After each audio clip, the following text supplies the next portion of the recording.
गांव के एक बहुत ही सादे और पुराने से घर में रामू और उसका परिवार रहता था। घर में रामू की पत्नी सावित्री, उसका जवान बेटा धीरज और एक कुंवारी बेटी निशा थी। उनके घर के आंगन में एक गाय बंधी थी जिसका नाम चंपा था। सावित्री के लिए चंपा सिर्फ एक जानवर ही नहीं थी, बल्कि उसके घर का एक सदस्य थी। सुबह उठते ही सावित्री सबसे पहले चंपा के पास जाती, उसे नहलाती, उसके माथे पर हल्दी का टीका लगाती और अपने हाथों से उसे ताजा चारा खिलाती। सावित्री चंपा से ऐसी बातें करती थी जैसे वो कोई इंसान हो। आज सुबह भी सावित्री चंपा को गुड़ और रोटी खिला रही थी और उसके सर पर बड़े प्यार से हाथ फेर रही थी। अरे चंपा, कितनी समझदार है रे तू। आज तो तूने सारा चारा एक ही बार में खा लिया। भगवान मेरे इस बच्चे को हमेशा सबकी नजर से बचा कर रखे। आंगन में खटिया पर बैठे रामू अखबार पढ़ रहे थे। अपनी पत्नी को रोज रोज गाय के साथ इतनी बातें करते देखकर उन्हें थोड़ी सी चिढ़ होने लगी। ए सावित्री, अरे बस भी करो अब। सुबह से उस गाय के पीछे लगी हो। अरे घर के 100 काम पड़े हैं और तुम इसके साथ माथे पर टीका लगा रही हो। अरे गाय है वो, इंसान नहीं है जो तुम्हारी बातें समझेंगी। आप अपने काम से काम रखिए ना। चंपा कोई आम गाय नहीं है, ये मेरी जान है, जान। मैं इससे बहुत प्यार करती हूँ। मेरे लिए ये बिल्कुल मेरे बेटे धीरज की तरह है। जब तक मैं इसे अपने हाथों से खाना नहीं खिला देती, मेरे गले से पानी का एक घूंट भी नीचे नहीं उतरता। बाबूजी, आप भी माँ से फालतू में ही बहस कर रहे हैं। माँ और चंपा का प्यार तो पूरे गांव में मशहूर है। चंपा भी तो माँ को देखते ही कैसे अपनी पूंछ जोर जोर से हिलाने लगती है। रामू मुस्कुराकर चुप हो गया। उनका बेटा धीरज घर से बाहर निकलने के लिए तैयार हो रहा था। धीरज बहुत ही सीधा साधा, ईमानदार और मेहनती लड़का था। वो पास के ही एक बहुत बड़े और अमीर जमींदार के यहाँ मुनीम यानी अकाउंटेंट का काम करता था। धीरज जमींदार के घर के सारे बही खाते और पैसों का हिसाब किताब अपने पास रखता था। जमींदार की एक लौटी बेटी थी जिसका नाम प्रिया था। प्रिया शहर से पढ़ाई करके लौटी थी और उसे अपने पिता के पैसों का बहुत घमंड था। लेकिन जब से उसने धीरज को देखा था, वो उसकी सादगी और ईमानदारी पर फिदा हो गई थी। धीरज जब भी काम करता, प्रिया उसे छुप छुप कर देखा करती और उसे लाइन देती रहती थी। आज भी जब धीरज जमींदार के घर हिसाब कर रहा था, तो प्रिया उसके पास जाकर बैठ गई और इतराते हुए बोली, धीरज, तुम सारा दिन बस इन पुरानी किताबों में सर घुसाए रखते हो। कभी थोड़ा आसपास भी देख लिया करो। यहाँ आसपास देखने के लिए कितनी सुंदर चीजें हैं, जैसे कि मैं। तुम मुझे बहुत अच्छे लगते हो। प्रिया जी, आप ये कैसी बातें कर रही हैं? मैं आपके पिताजी का एक मामूली सा नौकर हूँ। मेरा ध्यान सिर्फ मेरे काम पर है। आप प्लीज मुझे मेरा काम करने दीजिए। मुझे कोई फर्क नहीं पड़ता कि तुम क्या काम करते हो। मैंने तो फैसला कर लिया है, मैं तुमसे ही शादी करूंगी। मैं आज ही अपने पापा से इस बारे में बात कर लूंगी और फिर तुम्हें मुझसे कोई अलग नहीं कर पाएगा। प्रिया जी, ये शादी नहीं हो सकती। हम लोग बहुत गरीब हैं। हमारा एक छोटा सा कच्चा घर है और आप इतने बड़े महल में रहने वाली अमीर बाप की बेटी हैं। आप हमारे रहन सहन में कभी एडजस्ट नहीं कर पाएंगी। प्रिया ने धीरज की एक बात भी नहीं सुनी। उसने उसी शाम अपने पिता से साफ कह दिया कि वो शादी करेगी तो सिर्फ धीरज से।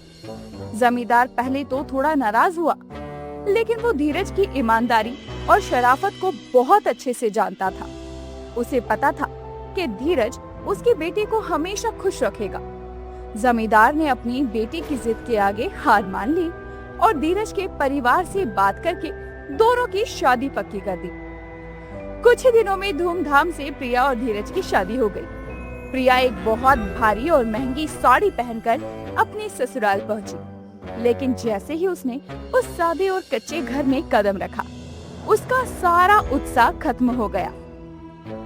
घर के आंगन में बीचों बीच चंपा बंधी हुई थी और पूरे घर में गोबर और गाय की हल्की हल्की महक आ रही थी। प्रिया ने भी अजीब सा मुंह बना लिया। उफ, इस घर में तो हर जगह सिर्फ और सिर्फ गोबर की बदबू आ रही है। धीरज, तुमने ये घर के बीच में गाय को क्यों बांधा हुआ है?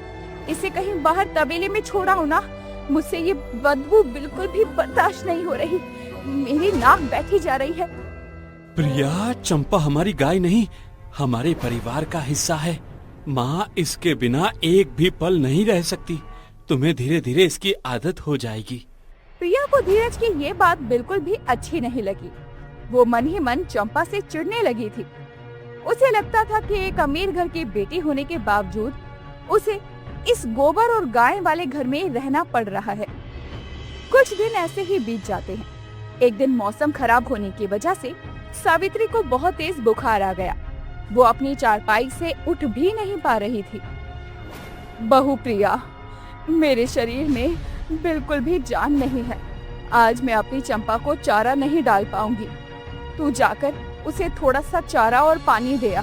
बेचारी सुबह से भूखी खड़ी है।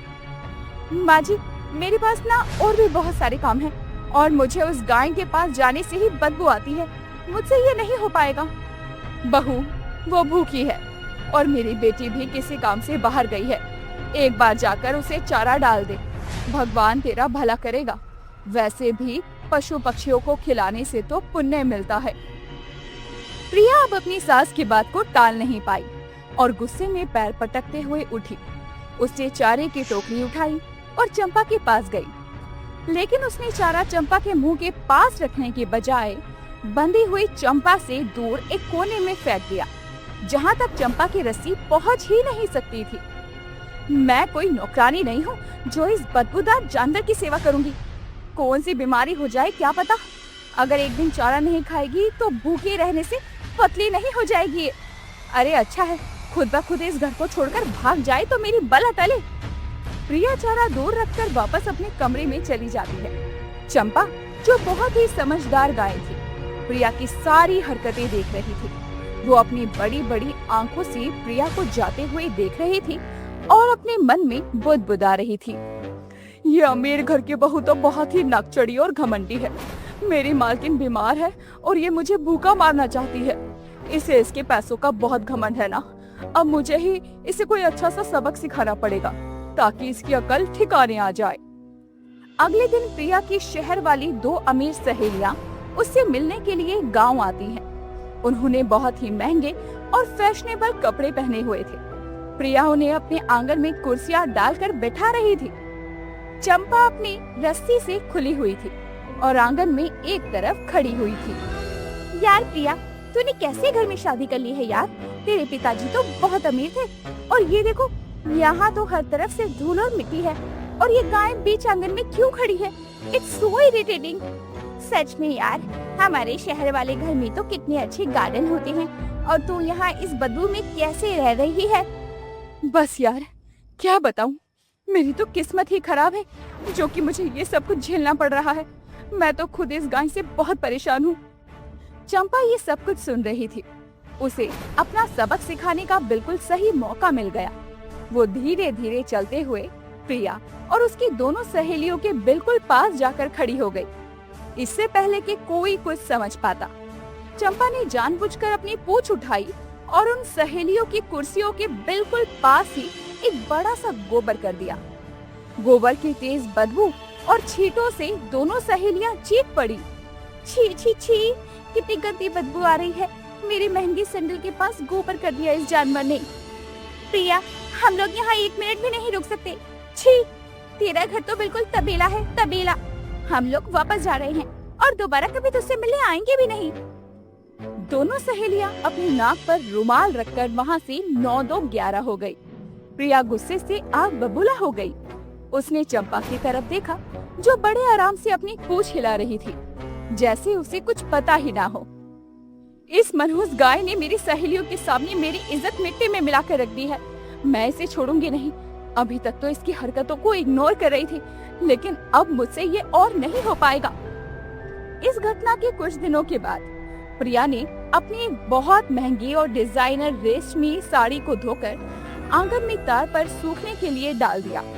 वो साड़ी उसके पिताजी ने शादी में दी थी, जो बहुत महंगी थी। चंपा को अपनी दूसरी चाल चलने का मौका मिल गया। चंपा धीरे धीरे तार के पास गई। उसने अपने मुंह से उस महंगी साड़ी का एक कोना पकड़ा और जानबूझकर उसे जोर से खींचकर नीचे कीचड़ और गोबर वाले गड्ढे में गिरा दिया। साड़ी पूरी तरह से खराब हो गई। तभी प्रिया कमरे से बाहर आई और अपनी साड़ी की ये हालत देखकर जैसे उसका खून ही खौल उठा। मेरी 25,000 की साड़ी, इस गाय ने मेरी पूरी साड़ी कीचड़ से खराब कर दी है। आज तो मैं इसकी टांगे तोड़ दूंगी। अब मुझे ये और बर्दाश्त नहीं हो रही। प्रिया ने पास पड़ी एक मोटी सी लकड़ी उठाई और चंपा को मारने के लिए उसकी तरफ दौड़ने लगी। लेकिन तभी सावित्री रसोई से बाहर आ गई और उसने प्रिया का हाथ पकड़ लिया। बहू, ये क्या कर रही है तू? एक बेजुबान जानवर पर लाठी उठाएगी? यही संस्कार दिए हैं क्या तेरे पिताजी ने तुझे मायके में? माँ जी, आप इसे जानवर कह रही हैं? ये कोई जानवर नहीं है, बल्कि जानवर के खाल में बहुत बड़ा शैतान है। इसने जानबूझकर मेरी सबसे महंगी साड़ी कीचड़ में गिराई है और मेरी सहेलियों के पास गोबर करके उन्हें घर से भगा दिया। मैं इसे आज घर से निकाल कर ही दम लूंगी। साड़ी खराब हो गई तो धुल जाएगी बहू, लेकिन मेरी चंपा को कोई हाथ भी नहीं लगाएगा। और ये सब कुछ वो जानबूझकर नहीं करती है, जानवर है, तार से उलझ गई होगी। तू इस लाठी को नीचे रख दे। घरेलू हिंसा अपराध है, भले ही वो जानवर के साथ ही क्यों ना हुई हो। सावित्री ने चंपा को बचा लिया, लेकिन अब प्रिया के दिल में चंपा के लिए नफरत बहुत ज्यादा बढ़ गई थी। उसने चंपा को अपना सबसे बड़ा दुश्मन मान लिया था। प्रिया ने तय कर लिया कि वो इस गाय को इस घर से हमेशा के लिए गायब करके मानेगी। अगले दिन सुबह जब सावित्री नहाने गई हुई थी, तो प्रिया चुपके से चारे की टोकरी के पास गई। उसने बहुत सारी सूखी और कड़वी नीम की पत्तियां और मिट्टी चारे में मिला दी, ताकि चारा बिल्कुल कड़वा और खराब हो जाए। उसने वो मिलावटी चारा चंपा के सामने रख दिया और छुपकर देखने लगी। चंपा ने जैसे ही चारे को सूंघा, उसे समझ आ गया कि इसमें कुछ गड़बड़ है। चंपा ने सारा चारा खाने से मना कर दिया और मुंह फेर कर खड़ी हो गई। थोड़ी देर बाद सावित्री वहाँ आई। मेरी बच्ची ने आज सुबह से कुछ नहीं खाया है। क्या हुआ मेरी चंपा को? क्यों नहीं खा रही तू चारा? कहीं मेरी बच्ची बीमार तो नहीं हो गई? सावित्री बहुत ज्यादा घबरा गई। उसने धीरज और रामू को भी बुलाया, लेकिन किसी को समझ नहीं आ रहा था कि चंपा चारा क्यों नहीं खा रही है। प्रिया दूर खड़ी मन ही मन मुस्कुरा रही थी कि उसका प्लान काम कर रहा है। अगले दिन प्रिया ने अपना आखिरी और सबसे खतरनाक दाव चलने की सोची। उसने रसोई में जाकर एक मोटी सी रोटी बनाई।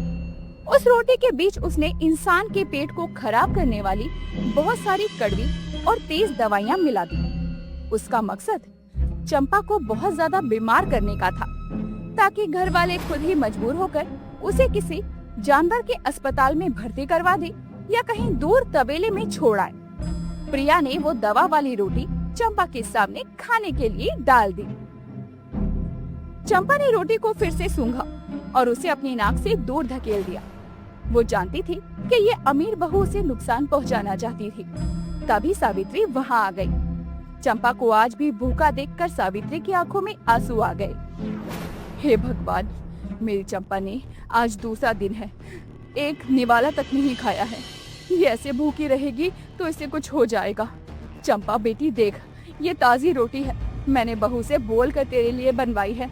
इसे खा ले मेरी बच्ची, इसे खा ले। चंपा ने फिर भी रोटी नहीं खाई। सावित्री को लगा कि शायद चंपा को रोटी से कोई डर लग रहा है।